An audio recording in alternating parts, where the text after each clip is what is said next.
हाय हाय, सब कुछ दे दूंगा। बाप का राज है क्या? बेटा मेरी एक बात ना कान खोल के सुन ले। ये बहन भाई का रिश्ता तब तक है जब तक तेरी जेब मजबूत है। जैसे तेरी जेब कमजोर हुई ना, कोई एक दूसरे को मुंह नहीं लगाता। अच्छा अब ये आपका जहन है, मैं कुछ नहीं कह सकता। आपने मुकर्रम अंकल के कागज वापस कर दिए? दफा कर, मैंने तो देखे भी नहीं, वहीं पड़े हैं अलमारी में। हाँ तो आप वापस दे देना। सोचा तो यही था मैंने, लेकिन फिर सोचा कि कहीं जिद में आके किसी ऐरे गहरे को ये घर ही ना बेच दे, इसलिए मेरे पास ही रखे हैं। अम्मा कभी तो मेरी बात मान जाया करें। आपने खुद ही कहा था कि वापस कर दूंगी। कर दूंगी? क्यों हलकान हो रहा तुम? मैं कौन सा ये घर खा रही हूँ? घर भी यही है और कागज भी। अच्छा तू बता कि तेरा रिजल्ट कब आ रहा है? इस हफ्ते या मैक्सिमम अगले हफ्ते तक। क्यों? बस रिजल्ट आता ना तेरा, तो तेरा रिश्ता भी पक्का करती हूँ मैं।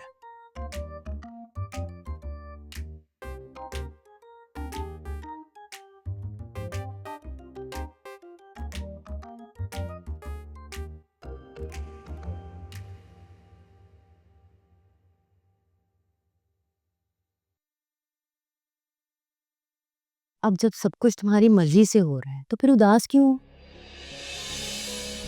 क्या मैंने झूठ कहा? अगर इतनी मोहब्बत थी तो थोड़ा स्टैंड लेना चाहिए था ना। इस तरह हथियार फेंक कर अपनी किस्मत का फैसला किसी और के हाथ में नहीं देना चाहिए था। वो कोई और नहीं, मेरे अब्बा जी हैं। एग्जैक्टली। मैं भी तो यही कह रही हूँ कि वो तुम्हारे अब्बा जी हैं। वो जो कुछ कर रहे हैं तुम्हारे भले के लिए ही कर रहे हैं। फिर उदास क्यों? ये शोक का आलम क्यों? आप सही कह रही हैं। हम बेबस लाचार औरतें हैं, हमें तो सोग मनाने का भी हक नहीं है। हाँ, और इस शोक का तो बिल्कुल भी नहीं जो तुमने अपनी वजह से खुद पे तारी किया हुआ है। तो क्या हर बात में मेरा ही कसूर है? मुझे अपने बाप की इज्जत का ख्याल नहीं रखना चाहिए? तो क्या मुझे शरीफ लड़कियों की तरह अपने नसीब पर सब्र शुक्र नहीं करना चाहिए? यही तो मैं कह रही हूँ कि अब सब्र के अलावा तुम्हारे पास कोई ऑप्शन नहीं है। इसलिए इस शोक के चोले को उतारो और सब्र शुक्र के चोले को पहन लो। आप बिल्कुल ठीक कह रही हैं। मुझे ये चोला उतार देना चाहिए, क्योंकि ये सब कुछ मैंने खुद किया है। मैं ही जिम्मेदार हूँ। मुझे सोग मनाने का कोई हक नहीं है। काश तुमने थोड़ी हिम्मत दिखाई होती तो इस छोटी अना की भेंट अपनी मोहब्बत ना चढ़ाई होती। कौन सी है ना? तुम सब आपस में बहुत मोहब्बत करते हो, लेकिन तुम्हारे बीच अना आ गई है और उसने इन सब रिश्तों को बखेर के रख दिया। अब चाहो भी तो इनको समेट नहीं सकते। रिश्ते तो दूर की बात है, यहाँ पर तो इंसान को इंसान की परवाह नहीं है। देखा, मैंने कहा था ना कि तुम सब एक दूसरे से बहुत प्यार करते। तुम, मेहरुनिसा आंटी, अब्बा जी, सब। लेकिन पता नहीं कहने से क्यों डरते हो, क्यों नहीं मानते हो इस बात को। और अगर ऐसा ही होता ना तो कोई भी दुश्मन अपने दुश्मन को अपना खून देकर कभी ना बचाता।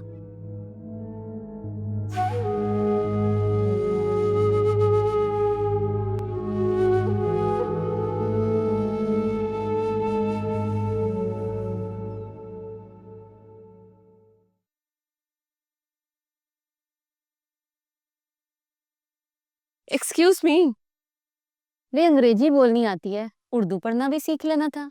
मुझे कंप्लेन करवानी है। अच्छा चल बैठ जा, इतना वजन उठा के खड़ी है। अब बोल, क्या कंप्लेन है थारी? वो मेरे फॉलोअर्स बढ़ना बंद हो गए हैं। मुझे लग रहा है कोई मेरे ऊपर तावीज करा रहा है। फिर अपना हुलिया देख और अपनी सोच देख। ऐसे तो कम अकल जाहिल बातें करे से। क्यों? क्या जादू नहीं होता? क्या लोग जादू नहीं करते? पर जादू से थारे फॉलोवर कैसे रुके हैं? अच्छा चल, मैं थारी कंप्लेन लिख लेती हूँ, पर किसके नाम? वो एक व्लॉगर बाबा है, उसने मुझे धमकी दी कि अगर मैंने उसके साथ उसके लिए वीडियो नहीं बनाई तो वो मेरे अकाउंट पर ऐसा जादू करेगा कि मेरे फॉलोअर्स बढ़ना बंद हो जाएंगे। और हो भी गए। आप उसके खिलाफ कंप्लेन लिखें और उसे बोलें कि अपना जादू खत्म करे। अरे के बनेगा थारे जैसे पढ़े लिखे जाहिलों का। चल बोल।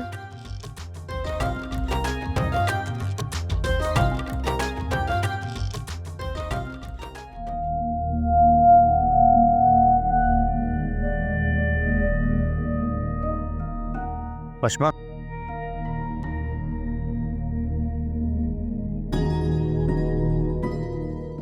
कैसी हो तुम?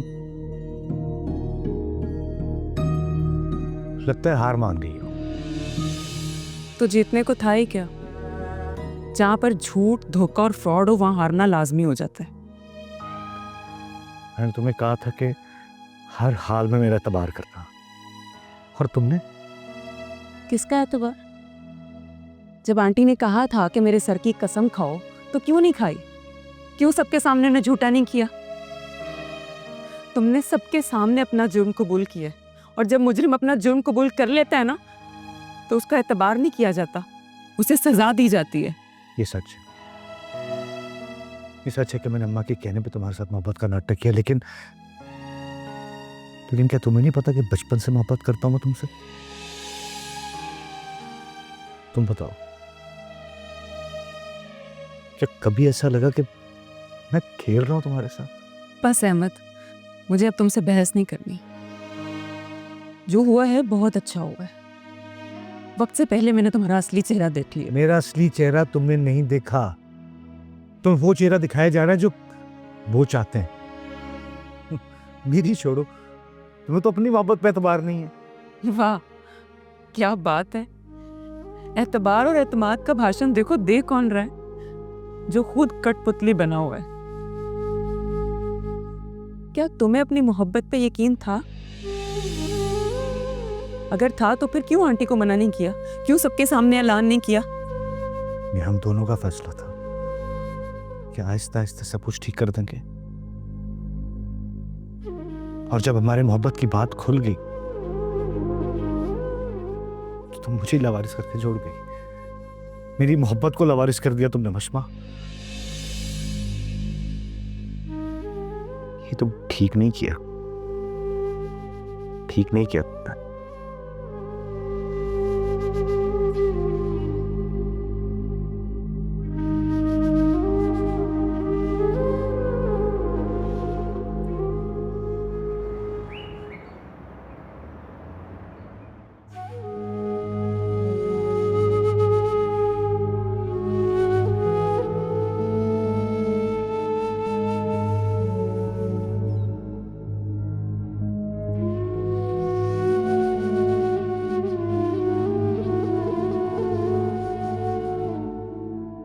बात सुन मोटे सांड, क्या है? मुझे तुझसे बात करनी है। जा जा शक्ल गुम कर, मुझे तुझसे कोई बात नहीं करनी। शराफत से ना मेरी बात सुन, नहीं तो फिर जानता है तू मेहरुनिसा को। और जा जा मेहरुनिसा आईडी तो तुरम खान। इतनी देर में तूने मेरी बात सुन भी लेनी थी। तो तूने कौन सा बाज आ जाना है, कौन सा टल जाना है? बात तो सुना के ही छोड़ेगी। चल बता क्या बात है। और मुझे बहुत देर हो रही है, मुझे बहुत सारे काम है, मैंने वशमा की शादी की तैयारियां करनी। देख मुकर्रम, अहमद ना बिल्कुल सच्चा है। वो सारी मेरी साजिश थी। बच्चे एक दूसरे को पसंद करते हैं। मैं ये बात ना बचपन से जानती थी। मैंने ही उनका फ़ायदा उठाने की कोशिश की थी। अब मुझे एहसास हो गया कि हमें बच्चों के जज्बात से नहीं खेलना चाहिए। लिहाजा अहमद के बारे में तुझे कोई भी गलतफहमी है तो वो दूर कर ले। वो सब मेरी साजिश थी तुझे नीचा दिखाने के लिए। मेहरुनिसा, मुझे गिराते गिराते तू खुद कितना गिर गई। खैर, मुझे इस बात से कोई लेना देना नहीं है कि कौन सच्चा है कौन झूठा है। मुझे ये बात सिरे से पसंद ही नहीं है, चाहे सच्ची हो या झूठी। देख मुकर्रम, ये बच्चों की बात है। अगर तू कहता है तो मैं तुझसे माफी मांग लेती हूँ। बच्चों की खुशी। बस मेहरुनिसा, बस। अब मेरे सब्र के पैमाने को और ज्यादा मत छिड़का। तू ना अपनी हद में रह। जैसे ये लाइन तुझे अपने हद में रखती है ना, वैसे ही अपने हद में रह। वैसे भी मेरी इज्जत पे उंगली उठा के तूने अच्छा नहीं किया। मैं तो अपनी हद में ही हूँ, लेकिन मुकर्रम बट तू अपनी हद भूल गया। ये ना भूल कि तू मेरा दुश्मन होने के साथ साथ ना एक बेटी का बाप भी है। ओहो, कह कौन रहा है जो खुद अपने लिए अपने बच्चों को इस्तेमाल करता है? बस मोटे बस, मैं तुझसे सब्र और तहम्मुल से बात कर रही हूँ और तू मेरे सर पर चढ़ी जा रहा है। जा दफा हो जा, मुझे तुझसे बात ही नहीं करनी चाहिए थी। दफा हो। तो दफाओ। सांड, इधर आ, मेरी बात सुन, मुझे तेरी मदद की जरूरत है। अल्लाह का दिया सब कुछ तो है आपके पास, मुझसे क्यों मदद मांग रही हैं? अल्लाह से मदद मांगे, मेरे पास तो बस यही हैं खुले। बकवास ना कर, जो मैं कह रही हूँ वो सुन। क्या तुझे अपनी आपी और इस घर से प्यार नहीं है? क्यों नहीं है? इन्होंने तो इस यतीम मस्कीन को सहारा दिया है, मेरे दिल में इनकी बड़ी इज्जत है, मैं तो जान भी दे दूंगा इनके लिए। बस बस, तेरी जान नहीं चाहिए, बस उस बुढ़े को सबक सिखाना है। मुझे पता है वो ऐसे नहीं मानेगा, उसको उसकी औकात याद करवानी पड़ेगी। अब्बा जी को अल्लाह मुझे माफ करे, बहुत जोर की टक्कर मारते हैं, और फिर वो तो पुराने पुलिस वाले हैं, अगर उनका पुलिस वाला जागे तो मेरे नसीब सो जाएंगे, बहुत मारेंगे, मार मार के मुझे टुकड़ा। देख, कुछ नहीं होगा तुझे, मैं हूं ना, तेरा बाल भी बांका नहीं होने दूंगी। जब तक आपको पता चलेगा ना, बाल तो दूर, मैं खुद ही बाउंका हो जाऊंगा, मार मार के मुझे आड़ा टेढ़ा कर देंगे, गलियों में मांगता फिरूंगा, फिर अच्छी रहेंगी आप। अच्छा बताएं क्या करना है? तूने इस तरह करना है।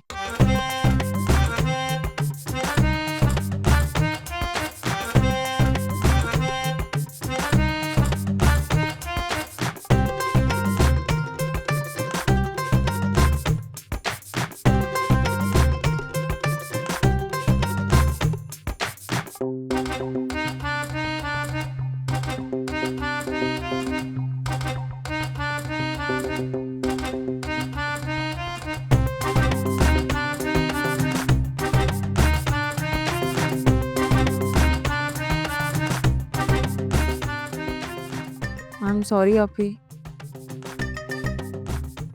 मुझे ऐसा नहीं करना चाहिए था। आप बिल्कुल सही कह रही थी, मुझे खुद पे ही नहीं यकीन तो मोहब्बत पे क्यों यकीन करती। इधर आओ, मेरे पास बैठो आके। आपने मुझे माफ कर दिया। ऐसे नहीं कहते, ओके? जो खुशियाँ है ना, ये ट्रेन के स्टेशन की तरह थोड़ी देर के लिए आती है, और जो गम है ना, वो गम ये लंबे सफ़र की तरह देर तक आपकी ज़िंदगी में रहता है। इसलिए खुद पर एतमाद होना चाहिए, फिर ये जो ज़िंदगी का सफ़र है ना, बहुत अच्छे से कट जाता है। यानी आपने मुझे माफ कर दिया? कैसी बातें कर रही हो? तुमने तो अम्मा को खून देकर मुझे खरीद लिया है, मैं तुम्हारा ये एहसान कभी नहीं चुका सकती। अच्छा ये ना कहें, मैंने कोई एहसान नहीं किया, ये मेरा फ़र्ज़ था। अब आप शर्मिंदा तो ना करें मुझे।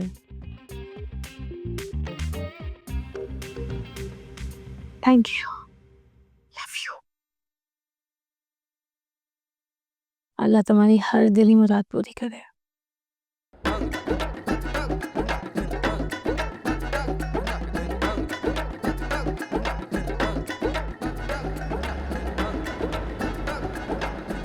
अस्सलाम वालेकुम अब्बू जी।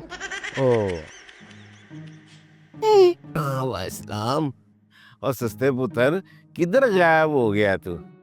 क्या देख रहे थे आप? कुछ नहीं पुत्र, तेरे काम की चीज नहीं है।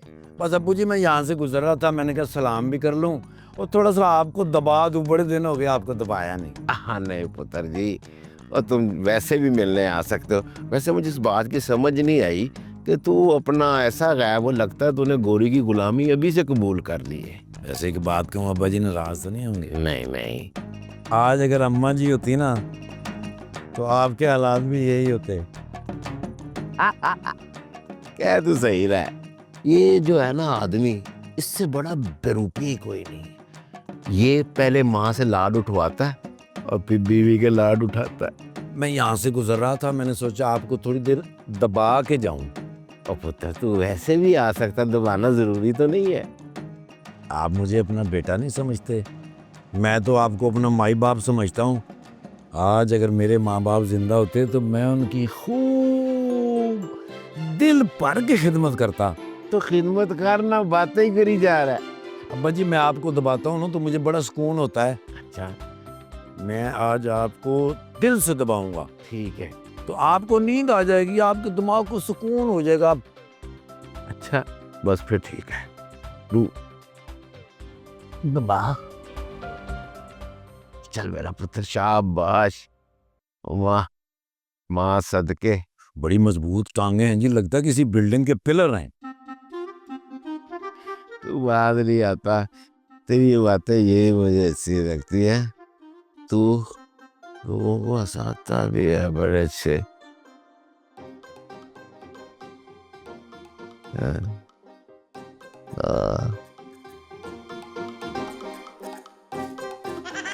शाबाश मेरा सस्ता पुत्र, शाबाश मेरा सस्ता।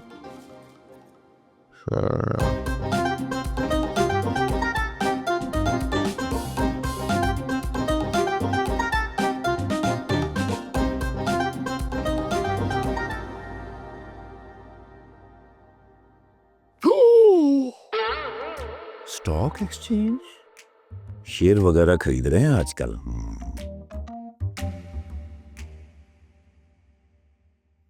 मेरे पुत्र ये पाँव को भी जरा सही।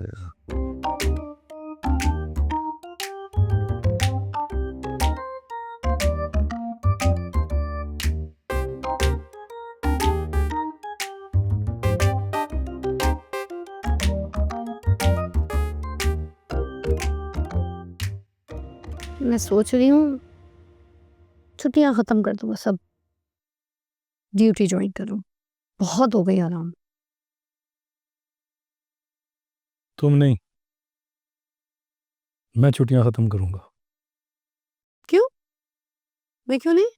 मैं इसीलिए कह रहा हूं कि इस माहौल में अब्बा जी और वशमा का क्या हाल होगा। इस वक्त वशमा को सबसे ज्यादा तुम्हारी जरूरत है। और मेरा क्या?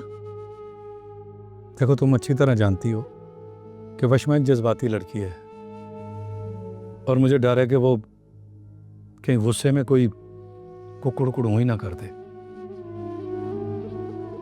वशमा जज्बाती ज़रूर है मगर पागल नहीं है, बहुत समझदार है, उसने खुद को संभाल लिया है।